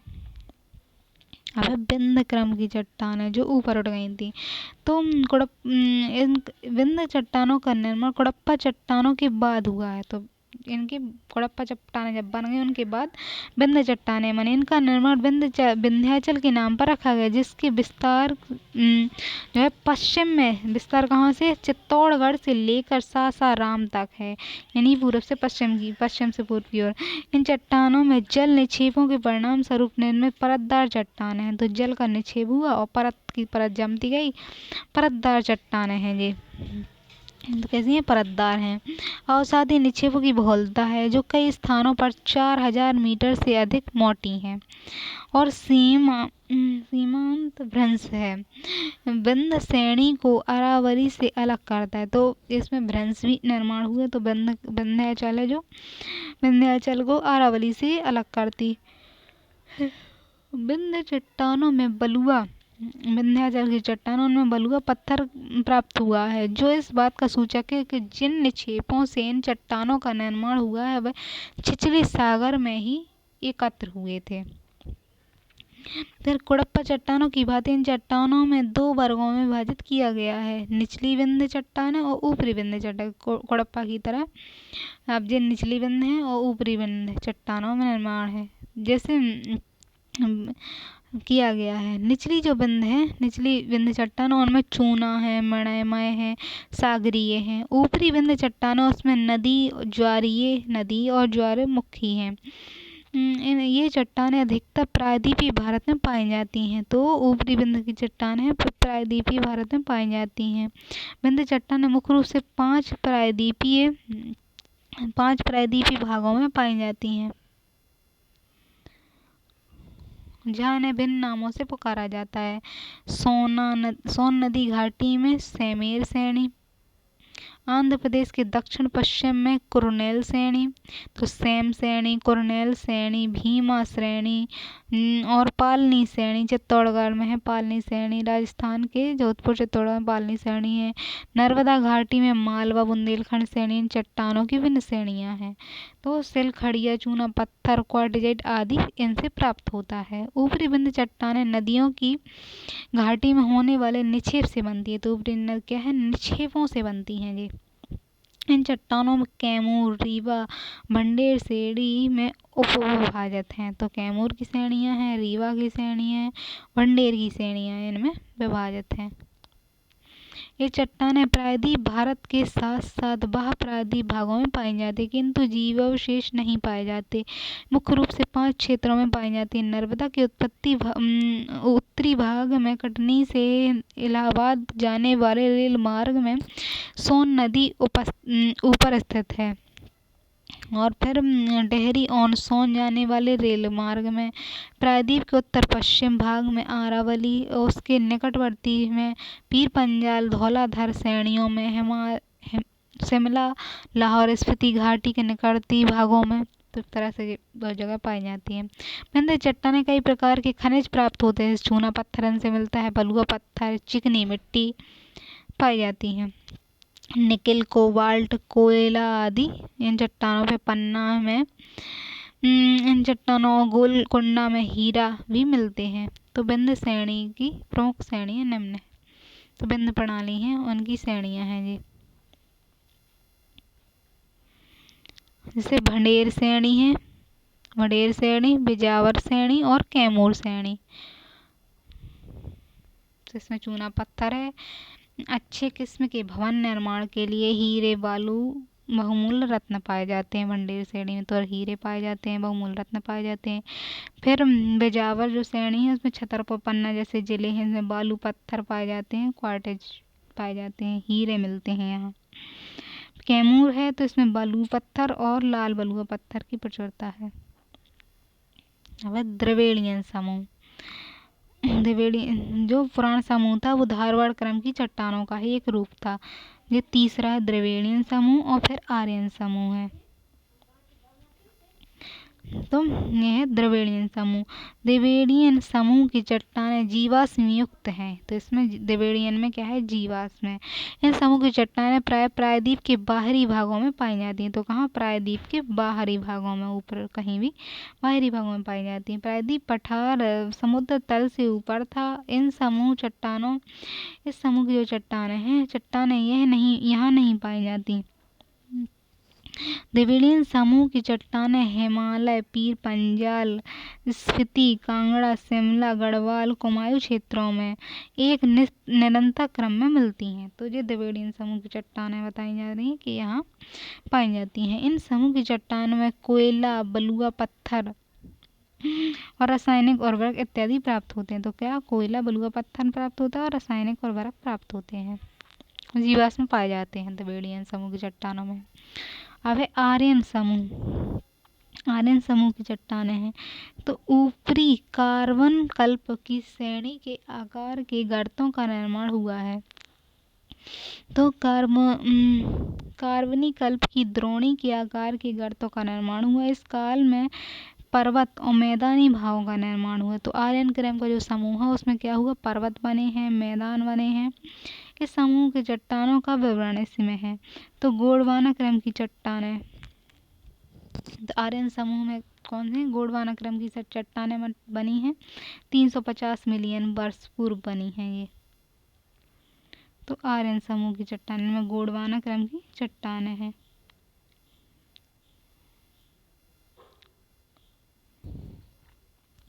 तो विंध्य क्रम की चट्टानों के निर्माण के काफी दीर्घ समय तक कोई विवर्तनीय हलचल नहीं हुई। विंध्याचल की जब चट्टानें, विंध्य क्रम की चट्टानें बन गई तो उसके बाद कोई हलचल नहीं हुई, किंतु जब ऊपरी कार्बोनिफेरस काल में विश्वव्यापी हर्षेनियन हलचल हुई, यानी कार्बोनिफेरस काल में विश्वव्यापी हर्षेनियन हलचल हुई, तब सक्रिय घाटियों में नदी द्वारा एकत्र पदार्थों से इन चट्टानों का निर्माण हुआ। तो नदी का जो एकत्र पदार्थ था उससे गोंडवाना क्रम की चट्टानें बनी। और प्रायद्वीपीय भारत और वह प्रायद्वीप भारत में इनका विस्तार इस प्रकार है कि प्रायद्वीप भारत में दामोदर घाटी में ये चट्टानें राजमहल पहाड़ी तक विस्तृत हैं।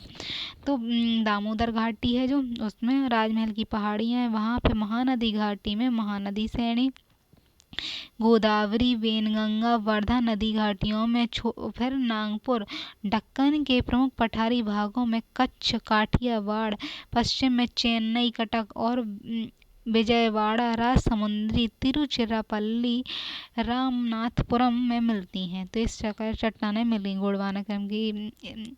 इस प्रकार ये चट्टान मुख्य रूप से झारखंड, पश्चिम बंगाल, मुख्य रूप से कहाँ, तो झारखंड में है, पश्चिम बंगाल में, मध्य प्रदेश, छत्तीसगढ़, महाराष्ट्र, आंध्र प्रदेश, उड़ीसा में पाई जाती हैं। कश्मीर, सिक्किम, दार्जिलिंग, असम में भी इस प्रकार की चट्टानें पाई जाती हैं। तो सिक्किम और दार्जिलिंग में भी चट्टानें मिलती हैं।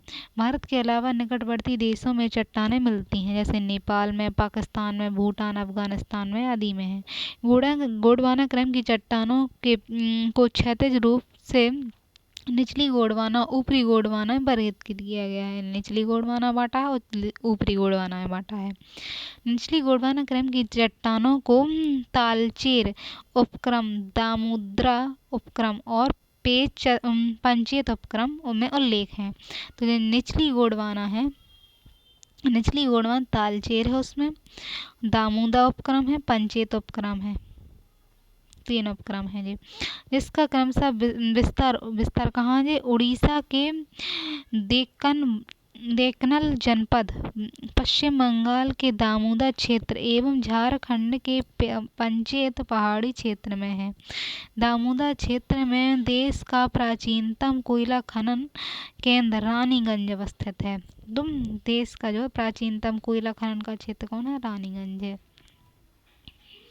फिर गोंडवाना चट्टानों का आर्थिक महत्व क्या है, तो आर्थिक दृष्टि से चट्टानें काफ़ी उपयोगी हैं। तो आर्थिक दृष्टि से चट्टानें काफ़ी उपयोगी हैं। गोंडवाना चट्टानों से प्राप्त बलुआ पत्थर इमारतों के निर्माण के लिए काम आता है। तो इससे जो बलुआ पत्थर है वो इमारतों के निर्माण में काम आता है। इसके अलावा चीका मिट्टी है और लिग्नाइट, कोयला, सीमेंट, बहुमूल्य खनिज इन चट्टानों से प्राप्त होते हैं। तो कोयला खनिज मिलता है और इमारतों के निर्माण के लिए ये मिलती है, चीका मिट्टी भी मिलती है। और तो इसलिए गोंडवाना क्रम की जो चट्टान है वो महत्वपूर्ण है।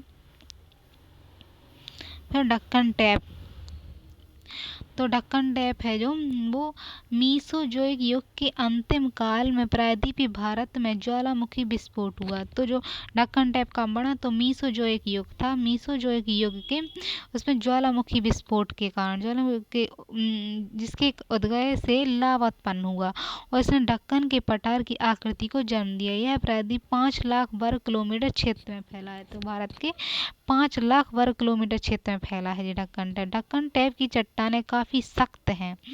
कैसी हैं? सख्त चट्टानें हैं, किंतु दीर्घकाल से इनका कटाव होता रहा है और अपर्दन और चूर्ण से काली मिट्टी का निर्माण हो गया। तो यहाँ इसमें काली मिट्टी का निर्माण हो गया डप्पन डैम पे, और इस मिट्टी को रेगुड़ कपासी मिट्टी भी कहते हैं। इस टाइप को लेटेराइट मिट्टी का निर्माण हुआ है, और इसी टाइप से लेटराइट मिट्टी भी बनी है, जिसके बनने से इसके लेटराइट बनने में मानसून जलवायु का योगदान है। और लोहा, मैग्नीज, एल्यूमिनियम आदि। तो इसमें कौन कौन से तत्व हैं? लोहा है, मैग्नीज है, एल्यूमिनियम अंश मिलते हैं इसमें। खनिजीय विशेषताओं के साथ साथ दक्कन टैप में रासायनिक विशेषताएं भी हैं। तो रासायनिक विशेषताओं से महत्वपूर्ण है विशेषताएं भी इसमें पाई जाती हैं। और सिलिका की मात्रा 50, सिलिका की मात्रा कितनी? 50% होती है।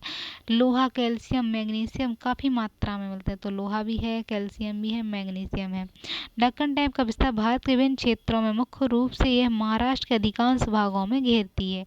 इसके अतिरिक्त गुजरात, मध्य भारत, बिहार, तमिलनाडु भागों में फैली हुई है।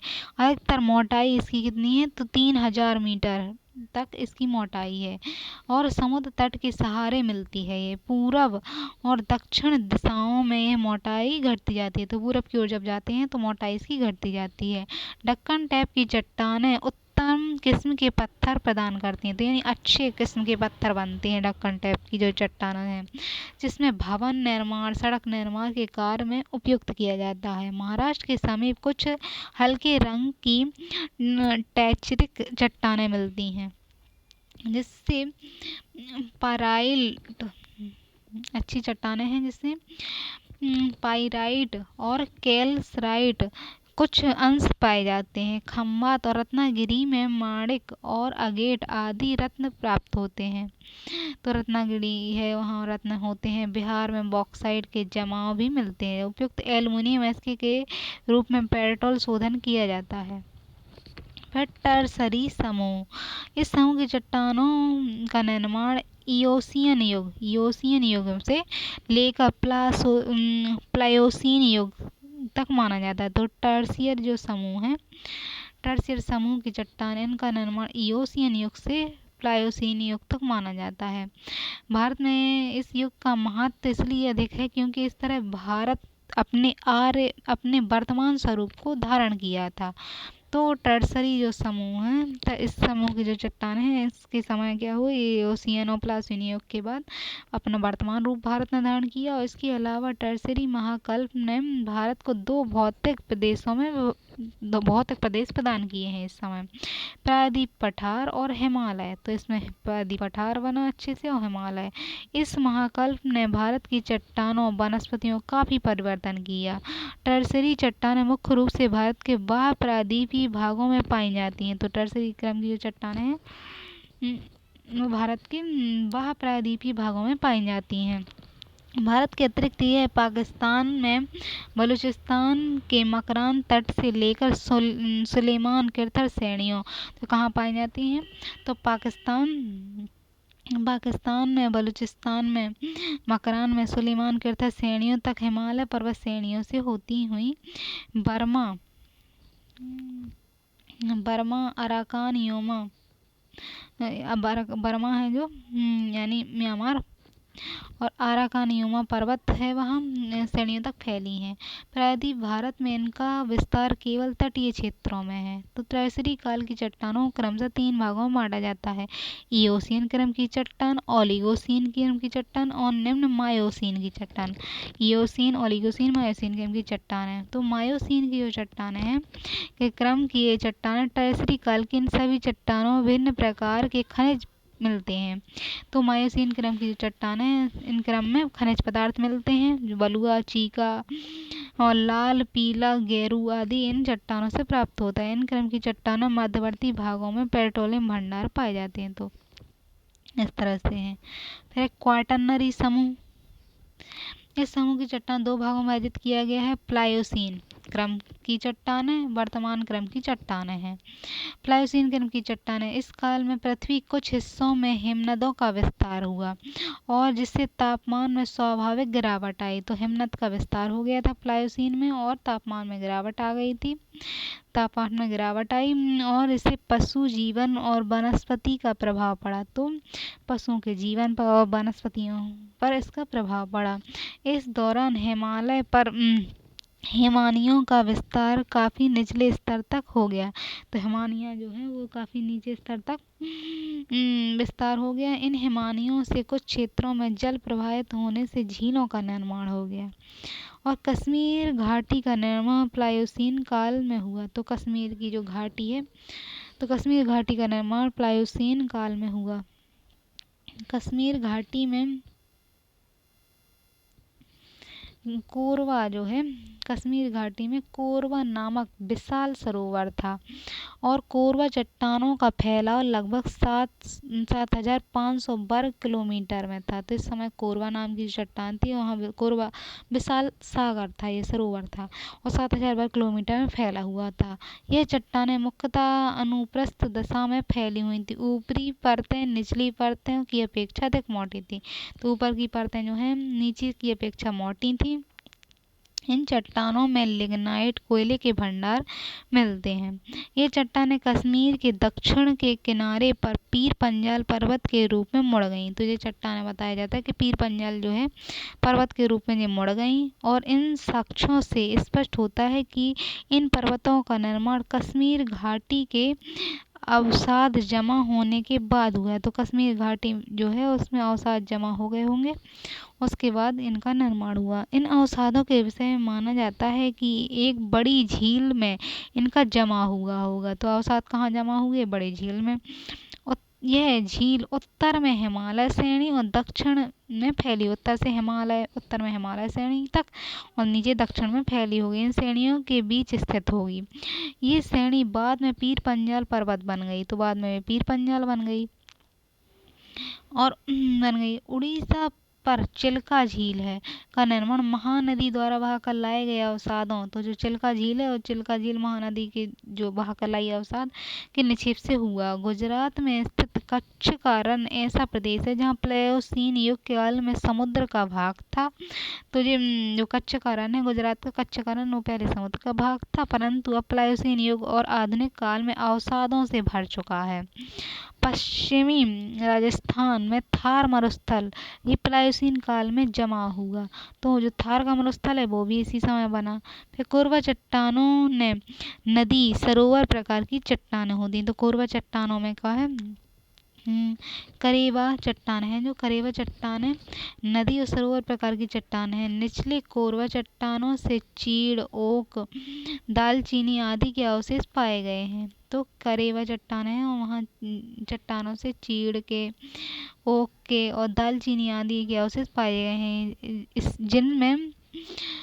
जिनसे स्पष्ट होता है कि इस समय जलवायु शीतोष्ण थी और खाद्य पदार्थों, पेड़ पौधों के अतिरिक्त जीव जंतु का अस्तित्व मिलता है। तो यहाँ जीव जंतुओं का अस्तित्व मिलता है, पेड़ पौधों का अस्तित्व मिलता है। मछलियाँ, सीप, स्तनपायी जीव, पामपोरा और पुलवामा की कोरवा, जाफरान, बादाम, पुलवामा है जो वहाँ क्या है, जाफरान, बादाम है, अखरोट है, खेती के लिए प्रसिद्ध है। और प्रायद्वीप के दक्षिणी भागों में बालू मिलता है। उत्तरार्ध प्लेस्टोसीन, जो प्लेस्टोसीन का समय है वो उत्तरार्ध वाला जब खत्म होने लगा प्लेस्टोसीन, और आधुनिक काल में मोलस्का सीप पाए जाते हैं जिससे जमा मुख्य रूप से इनका जमा उड़ीसा में, तमिलनाडु में, गुजरात में मिलता है। फिर वर्तमान क्रम की चट्टानों का निर्माण हुआ। तो इस क्रम की चट्टानों का निर्माण प्रक्रिया आज भी जारी है। वर्तमान में तटीय बालू स्तूप, मतलब तटों के किनारे बालू के स्तूप बन रहे हैं। नदी के मुहाने पर निर्माण आदि कई प्रक्रियाएं क्रियाशील हैं। तापी, नर्मदा, गोदावरी, कृष्णा, कावेरी, महानदी, पेरियार नदियों ने अपने अपने मुहाने पर कांप का विशाल निक्षेप एकत्र किया है और बंगाल की खाड़ी के तटीय भागों में बालू का स्तूप का जमा हो गया है। ऐसी और कई प्रक्रियाएं जारी हैं। सारांशतः कहा जा सकता है कि भारत का प्रायद्वीप भाग प्राचीन काल से लेकर आधुनिक काल तक विभिन्न चट्टानों से भरा पड़ा है। यहाँ कई ऐसी चट्टानें भी मौजूद हैं जो अपना मूल रूप बदल चुकी हैं, अर्थात ये इतनी प्राचीन हो गई उनका वास्तविक रूप परिवर्तित हो गया है। फिर चट्टानों का संरचना में के अनुसार वर्गीकरण किया गया। संरचना में वर्गीकरण, तो चट्टानों का जो वर्गीकरण हुआ 3 भागों में हुआ है: आग्नेय चट्टान, अवसादी चट्टान और रूपांतरित चट्टान। आग्नेय चट्टान है, इन्हें प्राथमिक चट्टान कहते हैं क्योंकि अन्य प्रकार की चट्टानों का निर्माण इन्हीं से हुआ है। सभी चट्टानें मूल पदार्थ एक समय गर्म, चिपचिपा और मेग्मा था। तो इनका जो चट्टान का मूल पदार्थ था वो गर्म मेग्मा था और भूकंप जो है भूगर्भी भाप यानी 100 किलोमीटर की गहराई दरारों से होता हुआ यह धरातल पर की ओर बढ़ रहा था। तो भूगर्भ से मेग्मा धरती पर आया और यह अंदर ही अंदर धरातल के ऊपर पहुंचकर ठोस बन गया। जब मेग्मा ठोस रूप धारण करता है तो आग्नेय प्रकार कहते हैं। आग्नेय चट्टानें कठोर, रवेदार, परतहीन होती हैं, परत नहीं होती है, रवेदार होती हैं, जीवाश्म रहित होती हैं, इनमें जीवाश्म नहीं होते। पानी का प्रवेश कम होने से इनमें रासायनिक अपक्षय की क्रिया बहुत कम होती है, यानी रासायनिक रूप से अपक्षय नहीं होती। इन चट्टानों में संधियां पाई जाती हैं जिनका वितरण ज्वालामुखी क्षेत्रों में अधिक होना होता है। तो ये कहाँ सबसे अधिक पाई जाती है? जहाँ ज्वालामुखी फटते हैं वहाँ आग्नेय चट्टानें पाई जाती हैं।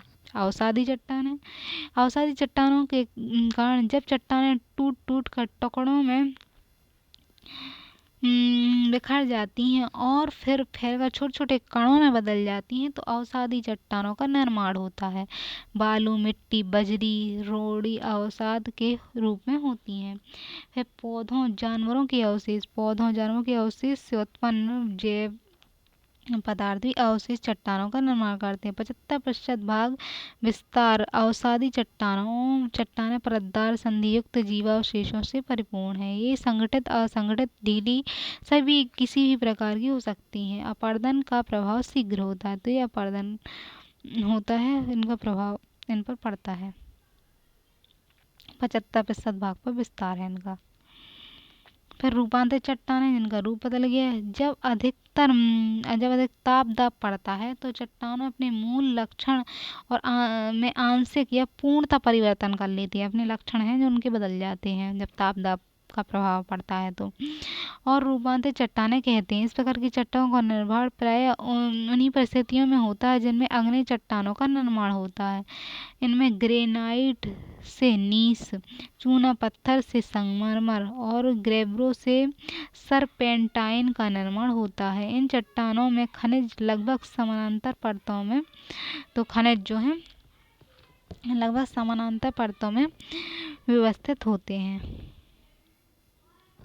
अब भूकंप, भूकंप कैसे आते? तो पढ़ते हैं भूकंप। पृथ्वी के धरातल के पृथ्वी का जो धरातल है, धरातल के नीचे किसी आकस्मिक हलचल होने पर भूपर्पटी में कंपन उत्पन्न होता है। इस प्रक्रिया में चट्टानों के टूटने वाले स्थल के समीप वाले कणों में गति उत्पन्न हो जाती है और एक चट्टानी खंड जब दूसरे खंड के अपेक्षा गतिमान होता है तो दोनों के परस्पर घर्षण से कंपन उत्पन्न होता है तथा इस प्रकार के कंपन धरातल तक पहुंचते हैं और भूकंप कहते हैं उसे। तो इसमें अलग, इसका अर्थ है कि भूकंप में क्या होता है कि धरातल है तो धरातल के नीचे आकाश में यहाँ हलचल होती हैं और उसमें भूकंप की भूपर्पटी जो ऊपरी परत है वो उसमें कंपन होता है, कण गति करने लगते हैं, उसमें घर्षण होने लगता है और ऊपरी जो सतह होती है वो गतिमान टाइप होती है, कंपन वहाँ महसूस होता है, उसी को भूकंप कहते हैं। भारत में भूकंप किस प्रकार है? तो भारत वैश्विक भूकंप पेटी के ठीक ऊपर स्थित है। तो विश्व की जो भूकंप आते हैं उस पेटी के ठीक ऊपर स्थित है जो मतलब ये हिमालयी क्षेत्र है, वहाँ भूकंप आता है। और पूरब पश्चिम में फैली हुई पेटी है, वहाँ आता है। ये अल्पाइन हिमालय पेटी कहलाती है और मुख्य रूप से भूकंप क्षेत्र सीमा भ्रंश के साथ फैला हुआ है। तो जो भूकंप है, भूकंप कहाँ, सीमा भ्रंश है वहाँ फैला हुआ है, जो पश्चिम में हिंदकुश पर्वत से पूर्व में सदिया तक है।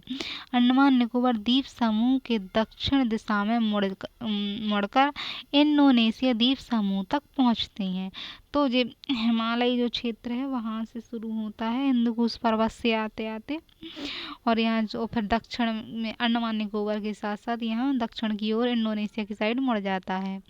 इस क्षेत्र में उच्च स्तरीय भूकंपनीयता का कारण इस पेटी का उस रेखा के साथ चलना है जो भारतीय प्लेट यानी पुरातन जो गोंडवाना है वो यूरेशियन प्लेट से मिलती है। तो जहाँ यूरेशियन प्लेट से भारतीय प्लेट मिलती है उसके किनारे किनारे वाले भागों पर भूकंप आता है का क्षेत्र है। फिर इसमें अभिसारी कोर होने के कारण भारतीय प्लेट 5 सेंटीमीटर प्रति वर्ष की गति से यूरेशियन प्लेट के नीचे क्षेपित हो रही है और इस संचलन का एक तीव्र दबाव को जन्म देता है। तो भारत की प्लेट है 5 सेंटीमीटर प्रति वर्ष के हिसाब से यूरेशियन प्लेट के नीचे जा रही है और जिससे दबाव को जन्म होता है और जो चट्टानों में चट्टानें चलने लगती हैं, संचलन होता है और समय समय पर भूकंप के रूप में बाहर आता है। इन भूकंपीय झटकों को अत्यधिक ऊर्जा विमुक्त होती है। तो जो भूकंप के झटके होते हैं तो उनसे ऊर्जा मुक्त होती है और भूकंपों से जन धन की हानि भी होती है। प्रायद्वीप भारत में भूकंप, तो भूवैज्ञानिकों का मानना है कि प्रायद्वीप क्षेत्र में भूकंप की आशंका कम होती है। 1993 में महाराष्ट्र के लातूर और उस्तानाबाद में आए भूकंप ने धारणा समाप्त कर दी। हालांकि इस क्षेत्र में पहले कई भूकंप आ चुके हैं, जैसे महाबलेश्वर और बिल्लौरी, सतपुड़ा, रत्नागिरी। तो महाबलेश्वर में आया है, महाबलेश्वर, बल्लौरी में, सतपुड़ा में और रत्नागिरी, कोयना आदि में लातूर भूकंप अधिकेंद्र उस क्षेत्र में स्थित है जो भूवैज्ञानिकों द्वारा भूकंप की न्यूनतम संभावना बताया गया था। तो भूवैज्ञानिकों ने यहाँ बहुत न्यूनतम संभावना बताई थी लेकिन वहीं भूकंप आया था। यह भूकंप ने यह दर्शाया है कि कन्याकुमारी से लेकर हिमालय गिरिपदों तक का फैला भूखंड है जो वो भूकंपीय गतिविधियों से सुरक्षित नहीं है, कहीं भी भूकंप आ सकता है। लातूर भूकंप के संबंध में व्याख्याओं से यह अधिक सुविधा व्याख्या यह है कि दो प्लेटों के टकराव से उत्पन्न तीव्र दबाव के फलस्वरूप प्रायद्वीपीय भारत कई स्थानों पर ऊपर की ओर वलित हो चुका है। तो जब दो प्लेटें आपस में टकराती हैं तो उसके कारण प्रायद्वीप भारत जो है वो थोड़ी ऊपर सा हो गया है, वलित हो गया है। अतः प्राचीन भ्रंश जो देश के उपभूतल पर आड़े तिरछे व्यक्त होते हैं, तो प्राचीन जो भ्रंश हैं वो आड़े तिरछे थे, अचानक पुनः सक्रिय हो गए हैं। और लातूर भूकंप ऐसे ही किसी भ्रंश के सक्रिय होने का परिणाम है। तो जो भ्रंश बन गए थे इस टाइप के कुछ भी, तो उन भ्रंशों के सक्रिय होने के कारण लातूर का भूकंप आया था।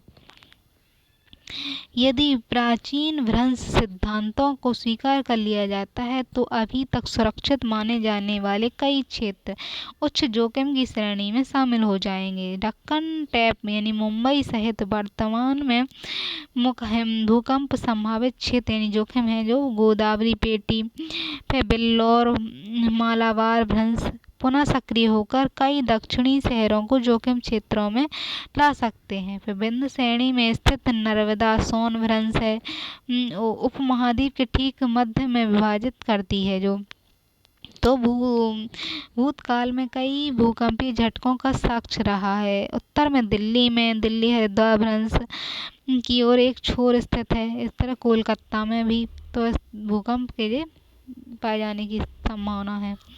फिर उच्च जोखिम वाले क्षेत्रों की श्रेणियों में आते हैं ये सब। विभिन्न अध्ययन दर्शाते हैं कि 200 से 300 वर्षों के अंतराल पर हिमालय क्षेत्रों में रिक्टर पैमाने पर 8 या अधिक तीव्रता वाले भूकंप आते हैं। तो रिक्टर पैमाना जो है, वो रिक्टर पैमाना बताता है कि 8 से अधिक तीव्रता वाले भूकंप आते हैं। भारत में पिछले 50 वर्षों में 4 भूकंप आ चुके हैं और जिनके द्वारा प्लेट सीमांतों पर सीमित होने वाला तनाव प्रमुख हुआ है। जैसे कश्मीर, गढ़वाल, नागालैंड में 250 किलोमीटर लंबे 3 अंतराल मौजूद हैं। 200 वर्षों में एक भी बड़ा भूकंप नहीं आया यहाँ। अतः भूवैज्ञानिकों का मानना है कि आगामी भविष्य में इन प्रचंड भूकंप आने की संभावना बन सकती है। तो भूकंप के लिए जोन है कि कहाँ भूकंप आ सकता है, कहाँ नहीं। भारत में भूकंप संभावित क्षेत्र। तो भूगर्भिक तथा भौतिक मापदंडों व भूकंप विज्ञान से संबंधित आंकड़ों के अध्ययन के आधार पर भारत को 5 भूकंपीय क्षेत्रों में विभाजित किया गया है। किंतु 2003 में भारतीय मानक ब्यूरो द्वारा 1 और 2 को मिलाकर 1 कर दिया है। तो 1 और 2 वाला जोन है उसे 1 कर दिया गया है। शेष भागों को यथावत रखा गया है, यानी 2, 3, 4 और 5 को रखा गया है। 1 और 2 को मिला दिया गया है, जोन में रखा गया है। फिर इसमें क्षेत्र 1 और 2 में भूकंप की सामान्य तरंगें उठती हैं। प्रायद्वीप क्षेत्र को कम भूकंप की आशंका वाला क्षेत्र, यानी प्रायद्वीप में कम भूकंप आएगा, इस तरह से माना जाता है। तीसरा क्षेत्र इसमें केरल है, गोवा है, लक्षद्वीप, उत्तर प्रदेश का कुछ भाग, पश्चिम बंगाल, राजस्थान, महाराष्ट्र, मध्य प्रदेश, आंध्र प्रदेश, कर्नाटक शामिल हैं। यानी मध्य स्तरीय भूकंप की तीव्रता आंकी जाती है कि मध्य स्तर के भूकंप आएंगे। फिर जो चौथा क्षेत्र है इसमें दिल्ली, सिक्किम, जम्मू कश्मीर वाला, बिहार वाला क्षेत्र, पश्चिम बंगाल भी आता है, महाराष्ट्र तटीय भाग।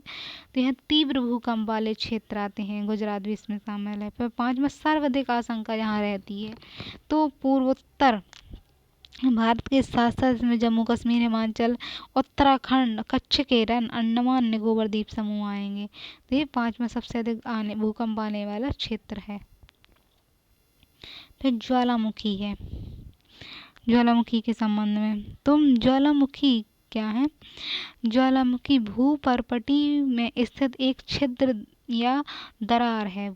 ज्वालामुखी तो भूपर्पटी है, जो भूपर्पटी में एक छिद्र या दरार जिसके माध्यम से पृथ्वी के आंतरिक भागों में विद्यमान चट्टानी पदार्थ गर्म जल वाष्प, और इसमें क्या होती है, गर्म जल वाष्प आती है, धूल, गैस पृथ्वी की सतह पर उद्गार होता है, यानी पृथ्वी की सतह पर जो निकलते हैं चट्टानी पदार्थ है जो, और गर्म जल वाष्प है, धूल है, गैस है, उद्गम होता है। इसे परिभाषित करते हुए कहा जा सकता है कि भूगर्भ से किसी नली निकास से बाहर निकलने वाला पिघला हुआ पदार्थ निकास के चारों ओर एक टीले के रूप में संचित हो जाता है, तो इसे ज्वालामुखी कहते हैं। तो एक टीले के रूप में इस तरह निकलता है और यहाँ से उद्गार होता है, भूकंप कहते हैं।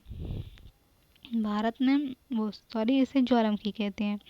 भारत में ज्वालामुखी कैसा है? तो भारत में लगभग 1 अरब वर्ष पूर्व आर्यन काल के धारवाड़ काल में दक्षिणी पठार और प्रथम ज्वालामुखी उद्गार हुआ था। तो भारत में लगभग हुआ 1 अरब वर्ष पूर्व आर्यन युग से दक्षिणी पठार और प्रथम ज्वालामुखी उद्गार हुआ था उस समय, और दक्षिण पठार में हुआ था, जिसका प्रमुख केंद्र झारखंड में डलमा श्रेणी था,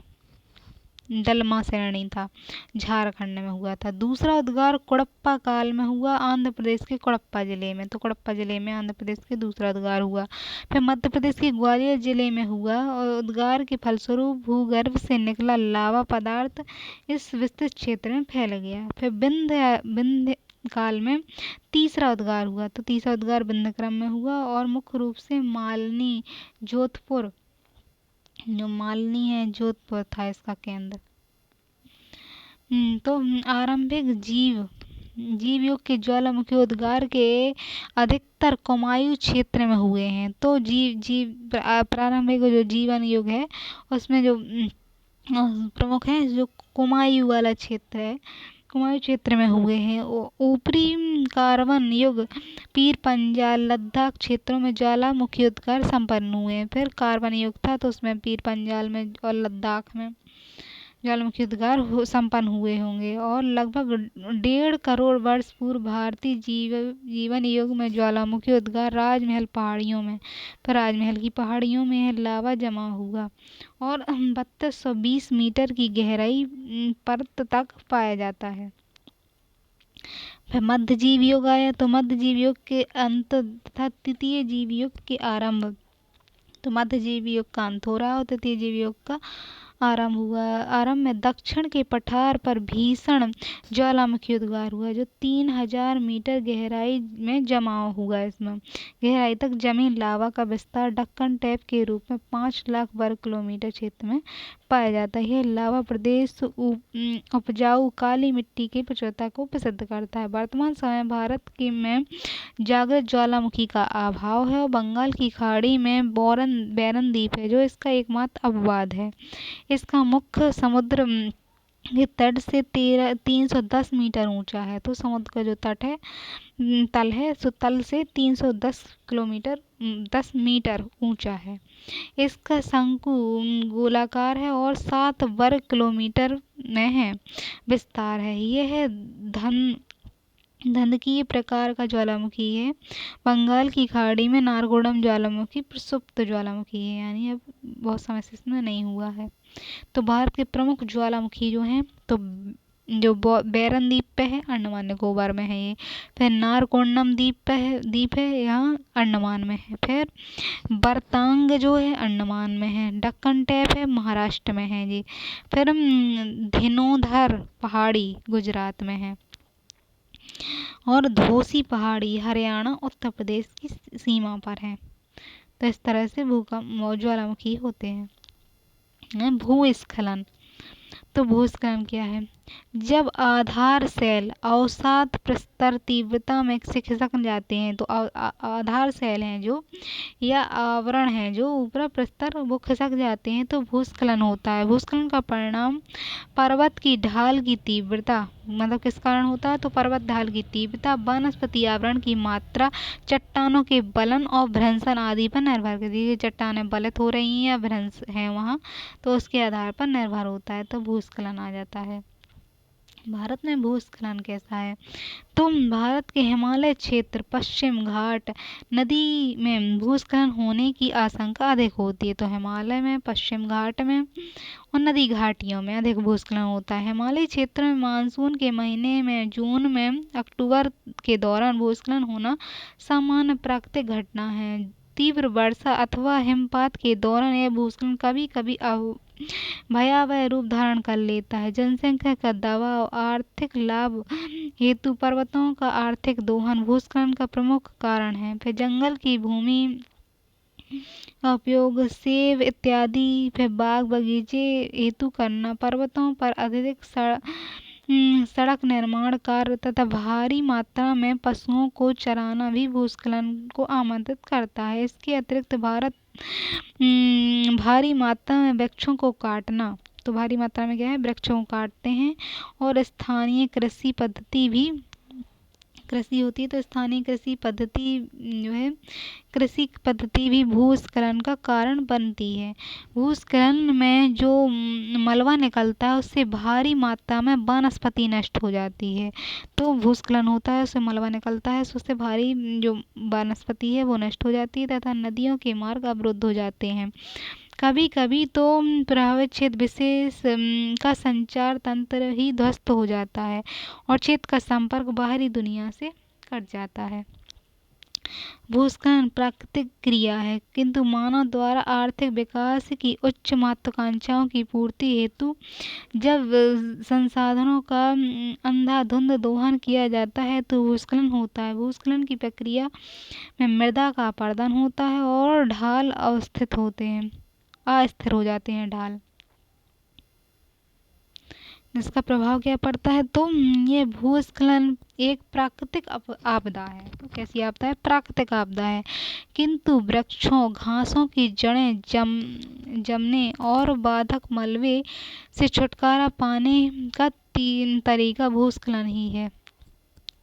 और भूस्खलन द्वारा गिराए गए मलबे से नदियों में मार्ग अवरुद्ध हो जाते हैं और कई बार इसमें अस्थायी बांध बन जाते हैं।